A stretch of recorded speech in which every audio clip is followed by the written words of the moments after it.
নমস্কাৰ বন্ধু বান্ধৱীসকল, আপোনালোক সকলোকে মোৰ ইউটিউব চেনেল ৰেখাৰ্ছ গাৰ্ডেনলৈ স্বাগতম জনাইছোঁ।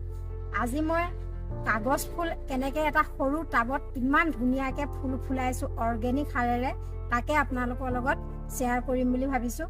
ভিডিঅ'টো সম্পূৰ্ণকৈ আপোনালোকে চাব, এয়াই আশা কৰিলোঁ। এই গছজোপা মই কোনো ধৰণৰ নাৰ্চাৰীৰ পৰা কিনি অনা নাই, মই ফ্ৰেণ্ডৰ ঘৰৰ পৰা ডাল আনি পুলি প্ৰস্তুত কৰি লৈছোঁ ঘৰতে। অৱশ্যে পুলি প্ৰস্তুত কৰোঁতে মই আপোনালোকক দেখুৱাবলৈ নহ'লে, ভৱিষ্যতে মই যেতিয়া আকৌ পুলি প্ৰস্তুত কৰিম তেতিয়া আপোনালোকক দেখুৱাম। ইয়াত পুলি প্ৰস্তুত কৰি লৈ এই পুলিটো মই টাবত জুন মাহত ৰুইছিলোঁ।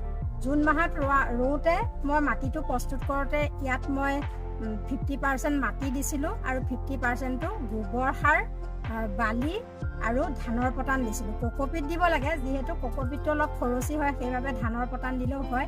সেইবাবে মই ধানৰ পটানেই দি পেলাই মাটিটো প্ৰস্তুত কৰি জুন মাহত পুলিটো টাবত ৰুইছিলোঁ।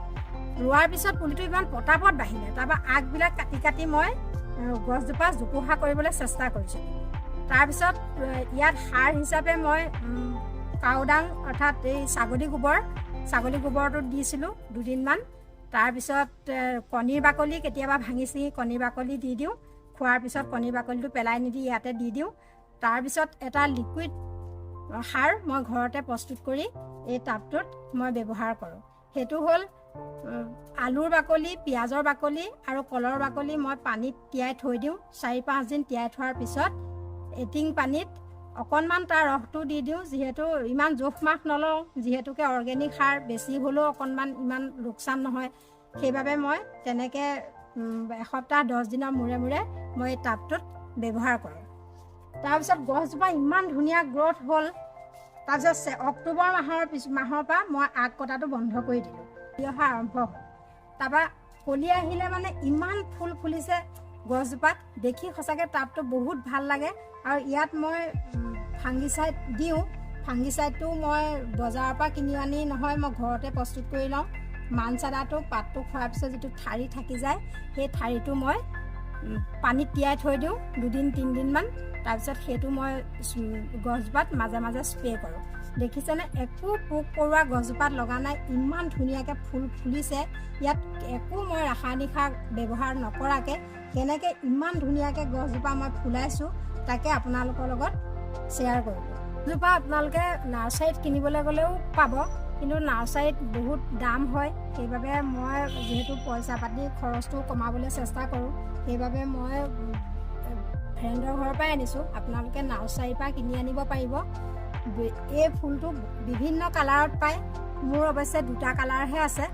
মই অহা বছৰ কিছুমান আৰু কেইটামান কালাৰ কালেকশ্যন কৰিম বুলি ভাবিছোঁ।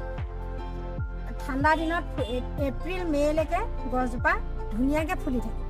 তাৰপিছত গৰম দিনত যিহেতু বেছিকৈ ফুলটো নুফুলে, বৰষুণটো বেছিকৈ পালে পাত চাত বেছি হৈ যায়, সেইকাৰণে ফুলজোপা গৰম দিনত বেছিকৈ নুফুলে। কিন্তু ঠাণ্ডা দিনত বহুত ধুনীয়াকৈ ফুল ফুলে। শীতৰ বাগানখন এই ফুলটো যদি আমি কৰি লওঁ, শীতৰ বাগানখন আমাৰ একেবাৰে ধুনীয়াকৈ মানে জাকজমক হৈ থাকিব।